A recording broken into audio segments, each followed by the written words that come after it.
Selamat sore teman-teman semua USC Alumni and Friends. Selamat datang di acara kami Alumni USC Indonesia Trojan Talk Series. Bagi yang baru pertama kali datang, let me brief explain to you about our event. Trojan Talk Series itu is actually our signature event. We discuss about all the trending topics that is currently going on in our daily life, baik itu berupa bisnis, wirausaha, lifestyle, and all other things. And for today, actually, we are very honored to have Bu Reno ya sore ini untuk discuss about optimizing the management performance with OKR during the new normal. So before Bu Reno explain and sharing about the materials, and then we followed by the Q&A. I will briefly explain about her profile, and then she will start the sharing, and then we follow by Q&A, and then we close with the next events of Alumni USC Indonesia, the Trojan Talk Series. A bit profile about her is Bu Reno itu is a VP of People and Culture at Kata.ai. So she is in charge of leading the people strategy and the culture development and ensuring a conducive environment for everyone to work, collaborate, and build awesome things together. Sebelum join dengan Kata AI, Ibu Reno has an extensive strategic global HR experience in talent, leadership, technology of human resource, and also organization. She combines the latest research and future talent forecasting to deliver effective organizational strategies. As for her educational backgrounds, she holds a MS degree in organizational behavior with a distinction from New York University, USA, and also a Bachelor of Arts degree in psychology with magna cum laude dari York College, USA. Di mana dia juga mengajar tentang organizational behavior, organizational psychology, and also leadership. Bu Reno mempunyai beliefs that membangun dan juga mengembangkan future leaders and change makers by enabling them to be the creators and innovators all across the level of organizational. So that's basically a little bit background of Bu Reno. So without delaying any further, I would like to have Bu Reno take the floor to discuss further about the optimizing management performance in OKR during new normal. Silakan Bu Reno. Okay, thank you so much, Pak Lucky. Thank you so much, Trojans, for the kind invite. So allow me to share a little bit about OKR, and you can definitely ask questions because the fruit of the sharing is about discussions. Yeah. Okay, so let me just share my screen.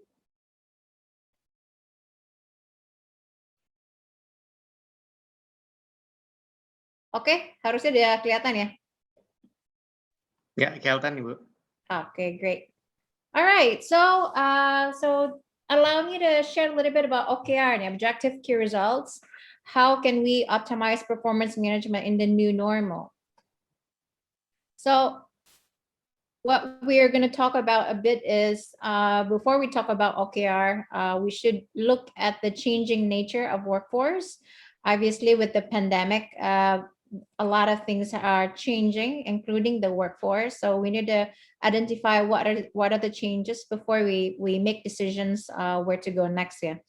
Lalu we can share a little bit about why performance management is even more important now. What is OKR and how do you defer OKR versus KPI, and why cadence is key, and then what should be the next step? A little bit about myself. Tadi sudah di-share sedikit dengan Pak Lucky. Jadi I actually completed my employment with Kata end of February, so I'm no longer with Kata. So I'm currently working as a director of Catalyst Global Consulting. This is a people strategy consulting firm. And then obviously a BA in psychology, MS in organizational behavior, and recently selected as HR role player by the World HRD Congress. All right. So when we talk about changing nature of workforce, what do we talk about? Obviously, because of the pandemic, the hybrid work is permanent. It's here to stay. So even though nanti banyak yang sudah balik ke kantor, there are a lot of people that will choose to do hybrid work. So there will be a lot of things that will need to change, yeah, in terms of work and workplace. Lalu next is digital nomad. Jadi a lot of people will choose to work outside the vicinity of their headquarters. Yeah. Jadi the good thing about that is then we have a larger talent pool to actually pick and choose talent-talent yang memang nggak ada di kota kita. Tapi the other side of this is definitely there is a talent scarcity. So even though we can have a larger talent pool, but then these kind of talents that we really want have a more options, yeah, to pick and choose the right kind of organization they want to be in. So talent scarcity will still be a key challenge, yeah, for organization.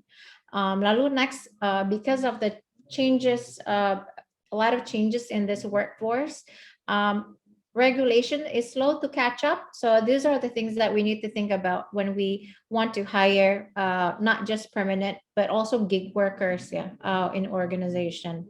And then the last part is how can I actually maximize artificial intelligence and then human so that we can definitely maximize human potential, but also optimize and automate whatever we need to optimize in the organization. Now, why performance management is more important now? So when we talk about performance reviews, a search by SHRM, Society of HR Management, saying that 55% of workers says annual performance review do not improve their performance. Jadi 55% bilang annual performance review sebenarnya nggak ngaruh terhadap performance mereka. So that's a bit ironic, right? And then tapi 85% of workers yang punya weekly check-in itu dia mereport higher levels of engagement. So the more frequent that you do these check-ins with your team, actually the better, gitu, have better performance. And then another good thing is when you do have weekly check-ins, they said only 2% of them are disengaged. So apalagi dalam saat pandemi ini banyak sekali tim kita yang kerja di remotely, ya. So these things really matter to make sure that we are in tune with what they're doing, and we also can help them proactively to solve problems, yeah, before the problems become much bigger. So this tells us managing digital collaboration requires a clear objective and clear scope of work. This is why performance management is important. And then second of all, this tells us having mini check-ins throughout the week is really helpful for everyone, not just for us, but also for them as well to stay on track and address potential issues. Yeah. Nah, always the question, yeah, if performance management is important, why everyone hates it? So when it comes to performance reviews, nobody's excited, ya, apa namanya, pada saat performance appraisal. So this is something that we need to solve, and we need to decide how can we make it better? How can we improve our ways of thinking of managing performance management? So this is, I think, several reasons why everyone loves to hate performance management, pun intended. So most of the time we see performance management used as a punishment tool, as a punishment for underperformance, instead of motivating them to become better than they are right now. So that's why it's a tool that becomes really not a motivation, but also definitely a disengagement. Second of all, we tend to do performance as recency bias. Recency bias ini ada tendensi untuk appraise performance yang paling terakhir gitu. So that's really dangerous, ya, kalau performance appraisalnya hanya dilakukan setahun sekali. So what we always tend to think about is the last 3 months instead of the entire full year of performance. Now, this is why it's not optimal. The third one, during our discussions, performance management, we tend to emphasize past performance. Jadi yang dibahas adalah performance di masa lalu, tapi we don't emphasize enough what's next. What can we do better? What can we support better? Yeah, to help the employees actually grow their development. Yeah, in terms of development. And number 4, I think this is key, especially during the pandemic, where everybody's working from home. We see that managers are not trained well enough to conduct effective growth hacking feedback. So nggak semua feedback itu caranya baik gitu. So we need to do a better job to train our managers to actually perform good, effective feedback. And this is just one of the research about how often does actually employees want feedback from managers. And when you see millennials and non-millennials, they actually prefer a more frequent feedback rather than annual, so they can actually improve and iterate their performance. So this is why I think we need to take a serious consideration when we conduct performance management in our organization. Now, next, then if we think this is important, how can we fix performance management? So my idea is, first, I think we need to start acknowledging performance management as a powerful tool for growth for your team, as well as your organization, obviously. And then second of all, we need to use performance management to set the same standard across the organization. Jadi jangan sampai ada beda standar tiap divisi dan akhirnya dijadikan nggak balance when we do appraisal. So set an objective, measurable, relevant, and impactful goals. That's really key. Third, we also need to train managers as coach. So do monitor, motivate, obviously, and use frequent feedback to improve individual and team performance.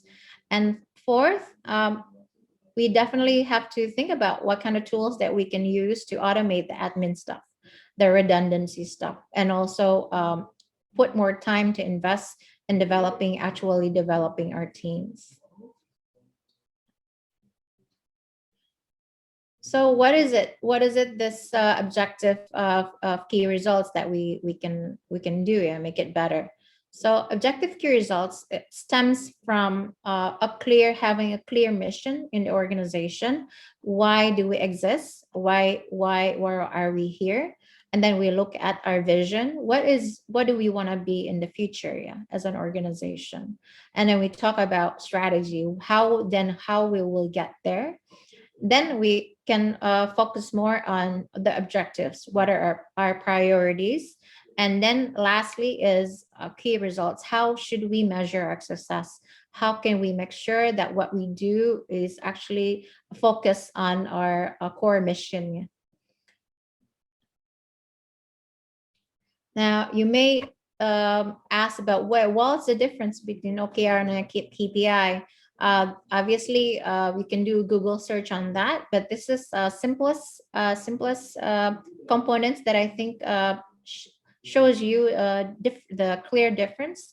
So OKR definitely sets ambitious goals, and I think this is why it's actually good to have in a startup company, where they are required to have hyper goals, Jadi harus lebih cepat, lebih rapid progress. So I think OKR is usually a good tool for startups. And then OKR has a qualitative nature to it. That's why it's ambitious. We want to get there, sort of thinking a 10x mindset. And then it's used as a motivation tool. How can we get there? What are the key results that we can use? And then it's definitely growth oriented. Now, KPI is actually a key performance indicator. I think we tend to see that as a minimum indicator that we are actually doing a good job, that we are actually making progress. But when we compare with OKR, I think OKR has some ambitious goal component to it, which is definitely a stark difference with KPI. Nah, the key on OKR is cadence. Cadence ini di mana kita punya set our commitment untuk our discipline and setting this ambitious goal. So since OKR has the right component of ambitious goals, having the right cadence is key. So allowing teams to decide frequency of OKR progress check-ins. Nah, what we recommend is when we set the OKR, quarterly check-ins is mandatory, is a must-have. Monthly is encouraged, and also weekly is recommended. Having this check-ins actually really helpful. And then make sure you pair, are you okay with the OKR? So definitely having trained the managers to use effective communication to provide and give feedbacks. And lastly, we put managers in the role of coaches, not just a delegator, but also as coaches. So definitely, I cannot emphasize enough of this. When you put OKR, you need to have real good, effective coaches to pair up with the ambitious goals. So then you may ask this question, right? Which performance management is best for your team? Otherwise, there are other ways to manage your performance, right? So what I can tell you this, there is not one size fits all. So what works best for other companies may not work best for you. So you need to decide and make decisions, depends on your organization needs. When you make a decision, when you decide on a performance management, my suggestion is to use a pilot. Do pilot maybe certain divisions yang mau dicoba, and then measure its progress, measure its success. Maybe within 3 months bisa terlihat progressnya, and then check in with the team productivity. How are they doing? How are they feeling? What are they doing to increase their performance within that model? And then iterate, obviously. So what I would suggest is opt for a simpler, more meaningful method. Sometimes we make things complicated, and then we don't have that core performance that we want. So be careful when we want to implement a performance management. Now, the next step that I would like to propose is review your existing performance and then address challenges and gaps. What are we missing? Are we measuring the right target? Are we measuring the right metrics for our business? If not, how can we improve that? And then you decide on the new or enhance it model for your organization. Do a pilot, and then don't forget to pair with change management. Any changes in performance management requires a good change management. Make sure everybody in your team understand why we need to change, why change is necessary, and how are you going to do to make sure that the change is smooth, within your organization. And then implement it and review and iterate.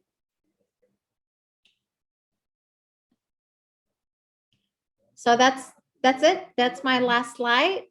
Thank you. My take on this is the purpose of managing performance is not on how your team can help you, but how you can help enable your team so they can perform at their best and maximize their potential, and in turn enable organization to grow and develop into the future. Thank you. Let me stop sharing now. Thank you, Bu Reno, for the wonderful sharing. Really great material for us. And now we can move on to the Q&A session. For you guys, if you like to ask questions, boleh secara langsung dengan menggunakan fitur raise hand, ataupun kalau ingin bertanya secara tertulis juga boleh menggunakan fitur chat box yang ada di Zoom platform ini.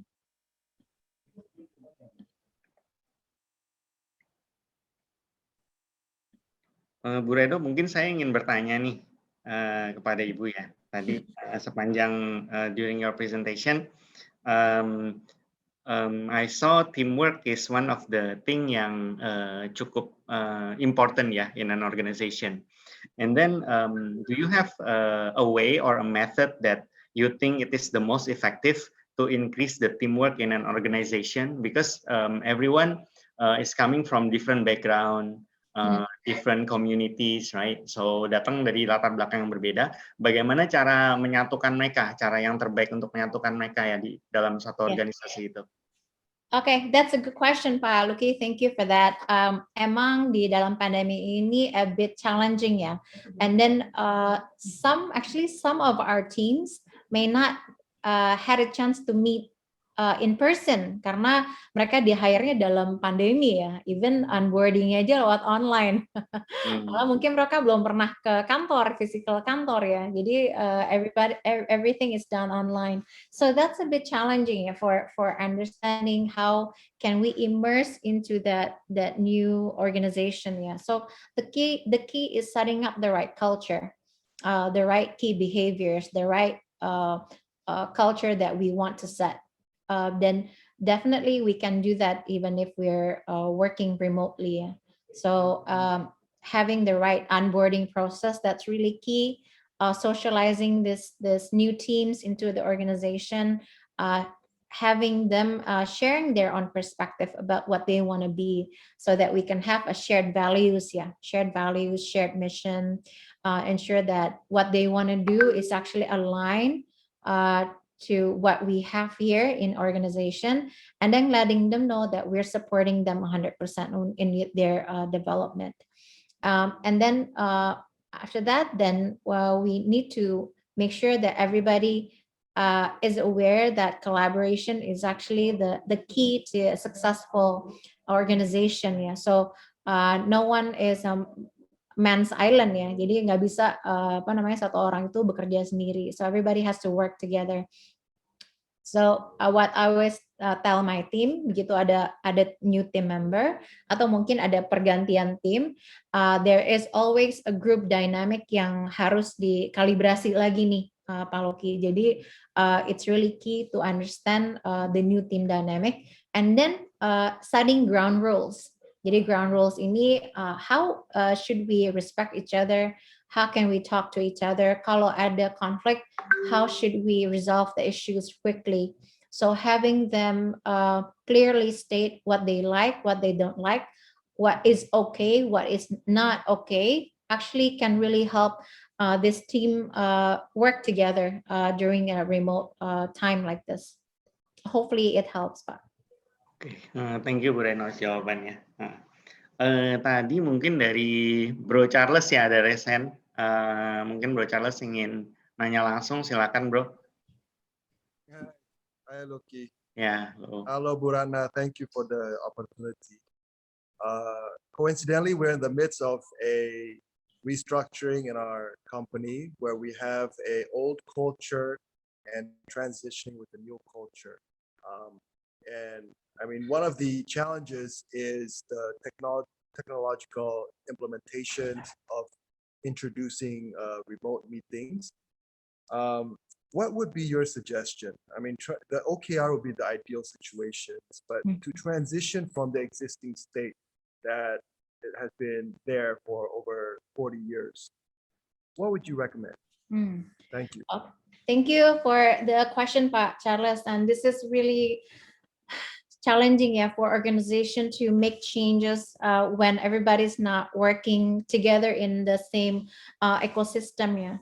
So what I would like to suggest, so think about technology as the enabler. So the technology should not be the end. The human should be the key to ensure a success. So working with your team to understand, even though the culture is changing, but the core values of your organization stays the same. Your mission stays the same. Your vision stays the same, right? So having that mission, the core mission, the core values, and then translate it into the new modern culture, I think that's really key, so that everybody knows that they don't seem like they're losing their identity, because especially for employees who have been in your company for many years, if you try to change something, it seems like you're asking them to change their identities, which is a bit sensitive. So I think what you want to do is sit down together with them, understanding that the core values of your organization doesn't change. What change is how you're going to do stuff, how are you going to improve stuff. But the purpose is always the same from the beginning, right? And then use technology to enable that kind of change. So any technological change should be paired up with the change management, with the core purpose, with the proper communication, with the proper handover, so that the change doesn't seem as painful as it should be. I think that should hopefully that helps, Pak Charles. Ya, thank you Bu Reno sama Bro Charles atas pertanyaannya. Dari teman-teman lain ada yang ingin bertanya?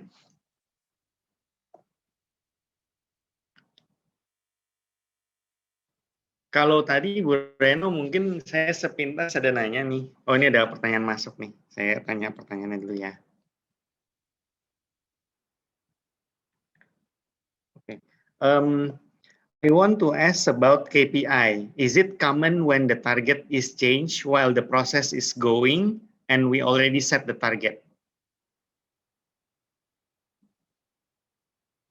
Yeah, that's a good question. What I can tell you, usually with the startups, we're talking about startups ya. Startup itu tiap 3 bulan mungkin ganti OKR-nya bisa diganti. Karena that's how rapid the changes should be. That's how rapid the pivot should be sometimes for startups ya. So yang penting dalam 12 bulan we know what we want to go. We know where we want to go. And sometimes there has to be some changes within the 3 months. Makanya mesti ada check-ins every 3 months to make sure sebenarnya target kita sudah align belum sama kebutuhan 12 bulan ke depan, atau ada nggak yang mesti dirubah. So yes, malah kalau misalnya kita saklek nggak mau berubah, that's where we stay on the obsolete seat gitu. Jadi there has to be some changes to make sure that we are addressing the right kind of work we need to do for the organization, especially during now. Gitu sih. So be open to this kind of changes. I think it's where we can learn the most, but also make sure that we are focused juga ya. Jangan sampai karena berubah akhirnya kita juga nggak jelas mau kemana ke depannya.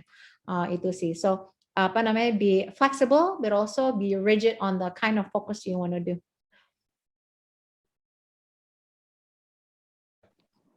Yeah, thank you for the question and the answer.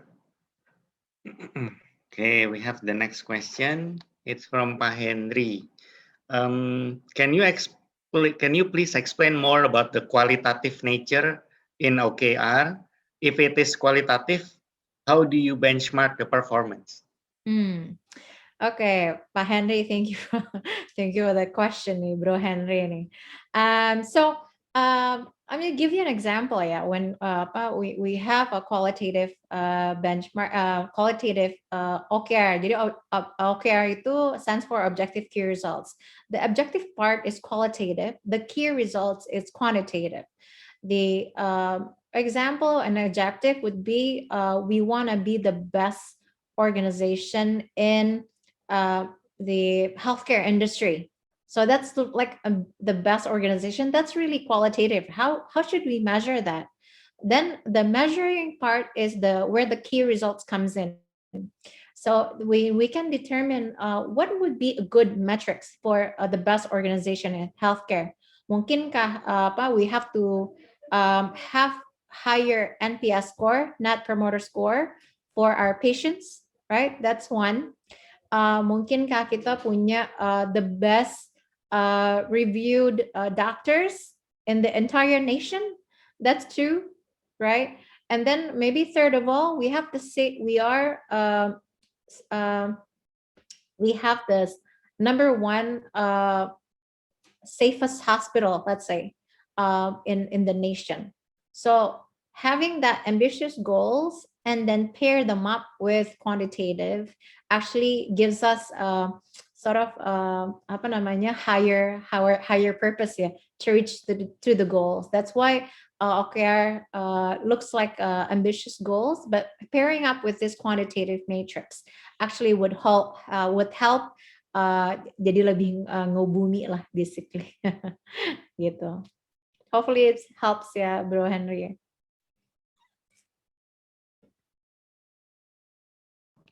Ya, ini ada pertanyaan lagi nih ya.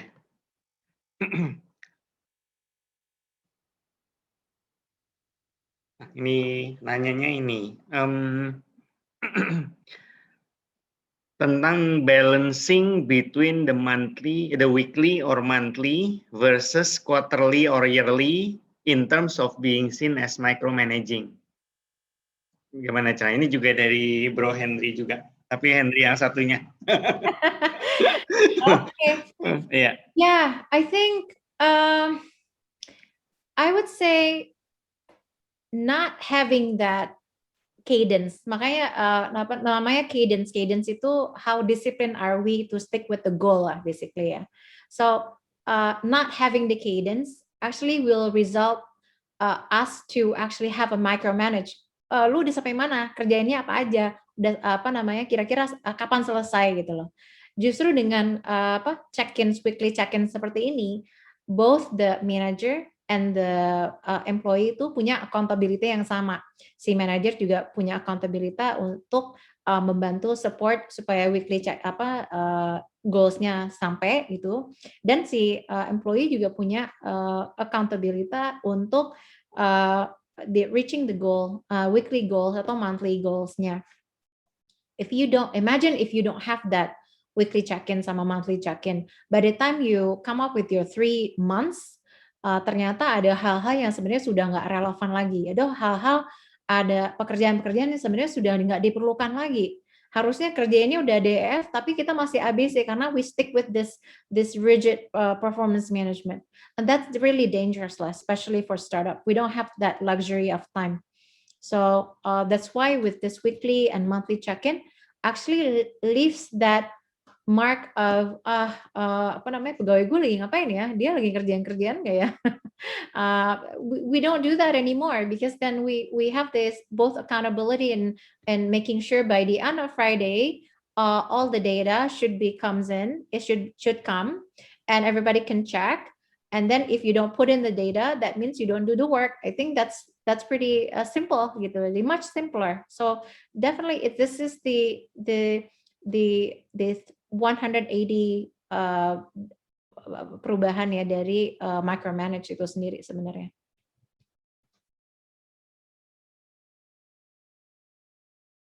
Thank you Bu Reno. Ini ada pertanyaan lanjutan yang mungkin tadi sedikit berkaitan.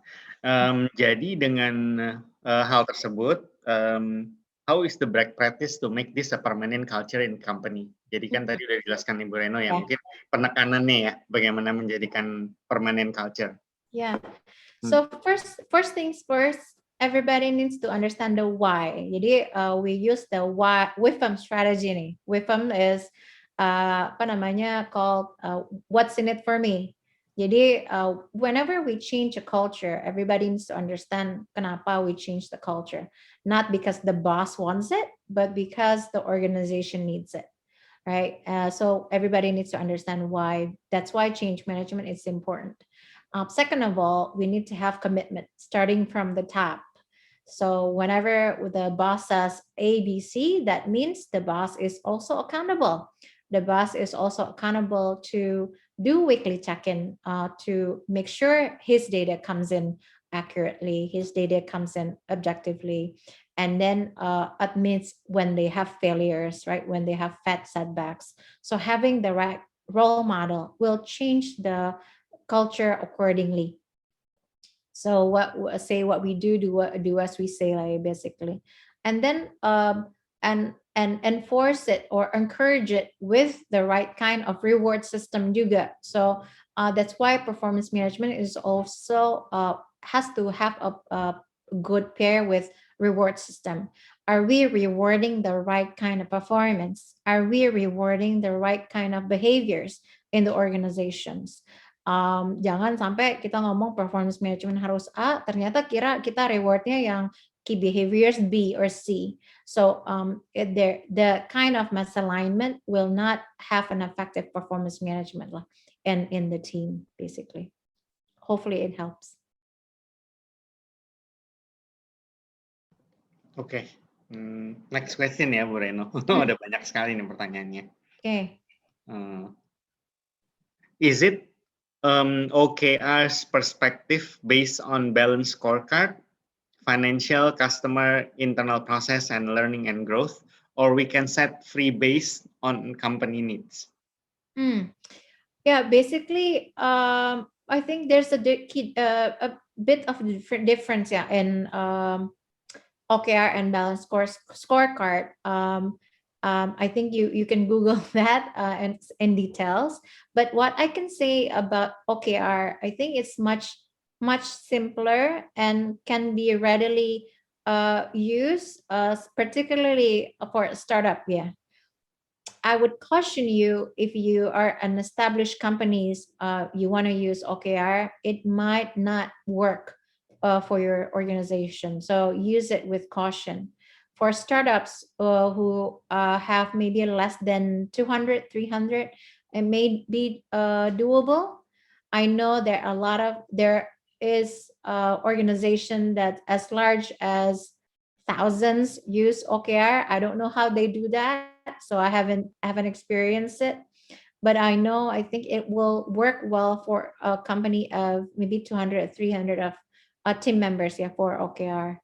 Nah, for OKR sendiri, as long as you set the standards for where you want to be in 12 months, so that use that as your objectives, and then you can cascade the key results down into what kind of key metrics, what kind of North Star metrics you want to be in 12 months. And then you assign PIC for this kind of metrics, so that it's clear, and then you divide it by quarter, by month, and also by sometimes by weekly. But maybe if you can have targets by monthly, I think that will be suitable. Gitu sih. Hopefully it helps.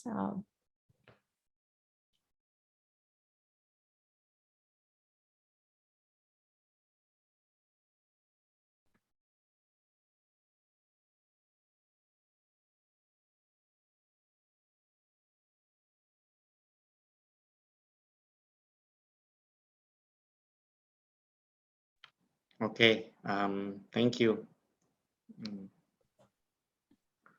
Yeah, anyone have more questions?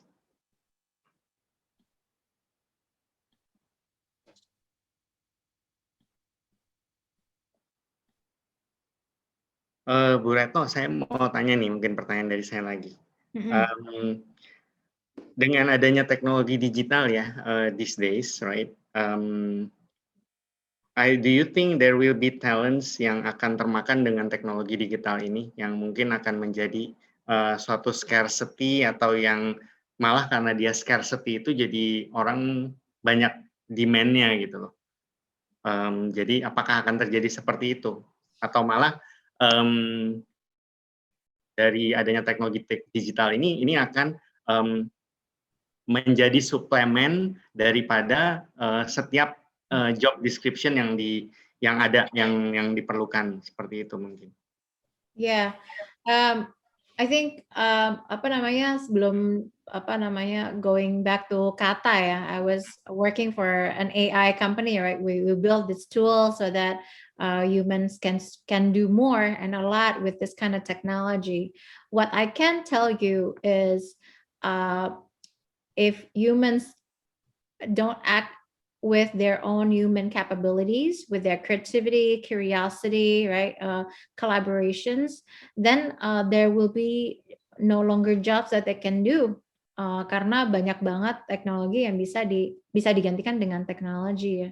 But if humans can use their human superpower, definitely this tool actually helps enable humans to do a lot more in a faster process, yeah, and automate improve process. So depends on us, yeah, if we want to go with this kind of technology acceleration, then we definitely need to lead into the future using this technology as enabler, yeah. If we don't keep up with the trends, then our skills might be obsolete before we know it, sih, Pak Luki. Thank you Bu Retno atas jawabannya. Ya, ada lagi teman-teman yang ingin bertanya?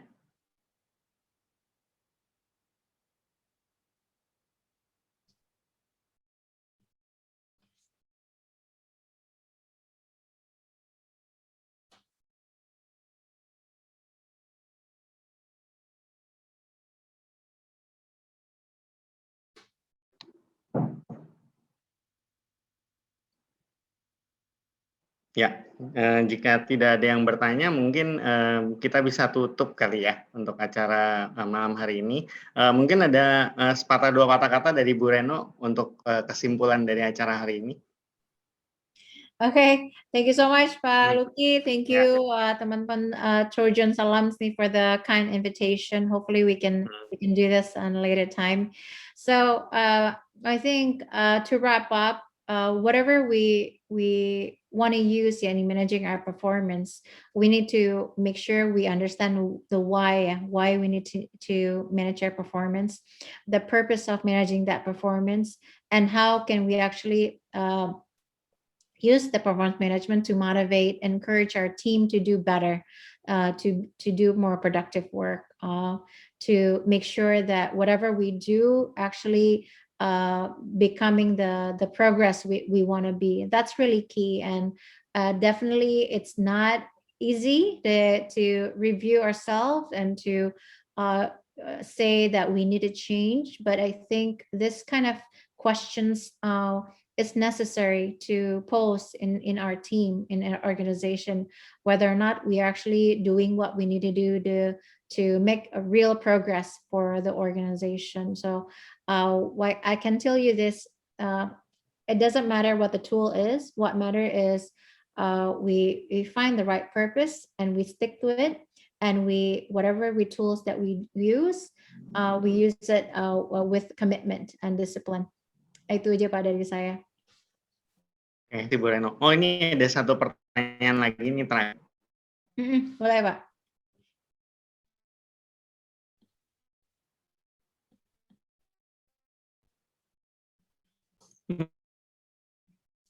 Ya, saya. Question on the changing nature of the workforce with more interest utilize OKR or to stay committed and motivated to do so. Boleh di-repeat Pak pertanyaannya Pak? Okay. Question on the changing nature of the workforce with more interest and proliferation of gig economy, can an individual utilize OKR or KPI, and how is it best to stay committed and motivated to do so? Yeah, how do you get committed in the setting up the OKR? I think you will get committed if you co-create your goals with a team. Jadi makanya OKR is so powerful because the process of making the OKR has to be a teamwork effort. It's not a top to bottom instruction. It's actually a co-creation with your team. So you design your own OKR within the team, the kinds of things you want to do, the kind of things that you want to measure. And how you stay committed, use that check-ins that's helpful, creates the kind of habits we want to have, right? Humans is a being of habits, right? So we use that motivation for us to make sure that we're accountable what we do, set up our own target, create our own rewards for a team achievement, for individual achievement. That's really key.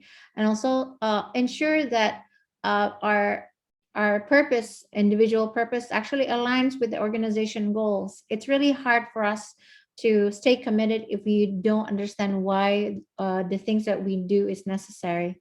So remain aligned with the team's goals, remain aligned with what you do personally, actually helps improve your commitment and discipline to achieve the goal itself.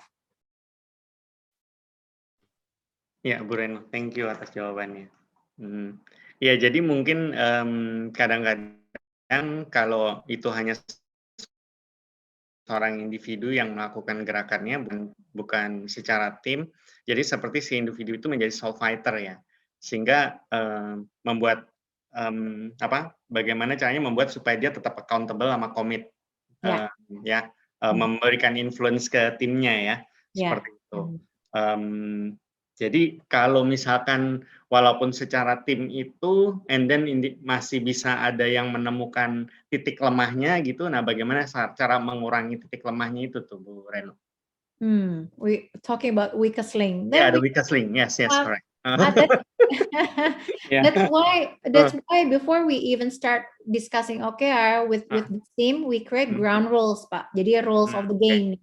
Jadi how we have to ask our team and ourselves, how should we remain accountable? Jadi kalau saya ada di weakest link, jadi mereka juga nggak boleh marah kalau ditanya, kalau di check-in, kalau misalnya agak ditegur gitu ya, because udah aturan mainnya udah kayak gitu kan, udah disetujui di awal gitu loh. And usually this kind of team player, they will know whether or not goals-nya itu masih align dengan sendirinya atau memang mungkin kapabilitasnya juga sudah tidak mumpuni gitu. So definitely a self check-in juga sih buat individu tersebut gitu ya. Oke, ya. Terima kasih. Bu Reno, mungkin mudah-mudahan bisa ya, ada yang ingin bertanya lagi?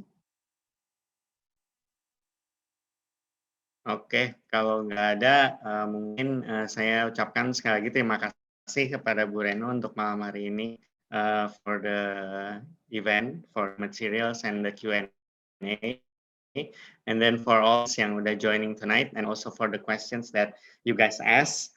So before we close the event, ini juga event tonight itu disponsori oleh Sinergo ya, karena Sinergo Technologies is the one tentang IT kita dari DOM ya, bagaimana caranya meningkatkan performance, terutama human resource selama masa pandemi ini, seperti itu.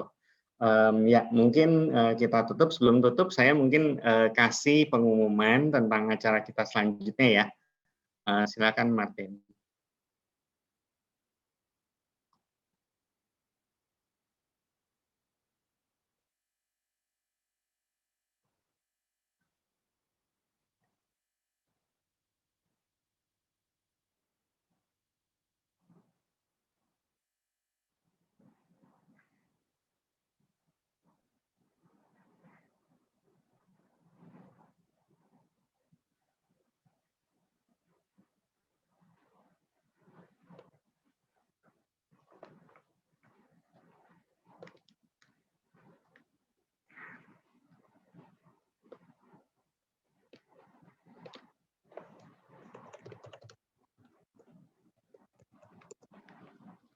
Oke, acara kita selanjutnya nanti Trojan Talk Series itu pada tanggal 9 April 2021, hari Jumat jam 7 malam.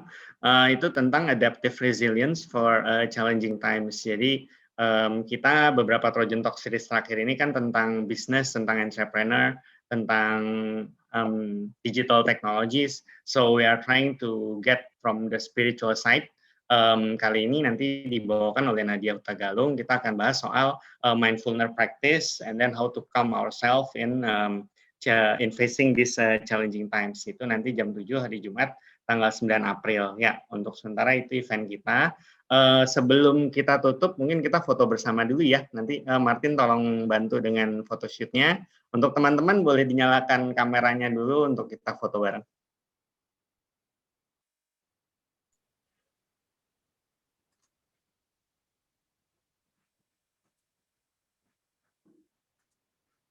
Ya, oke deh. Oke. Nah, mari kita foto. 1, 2, 3. Okay, thank you. Okay, yeah, that's it, guys.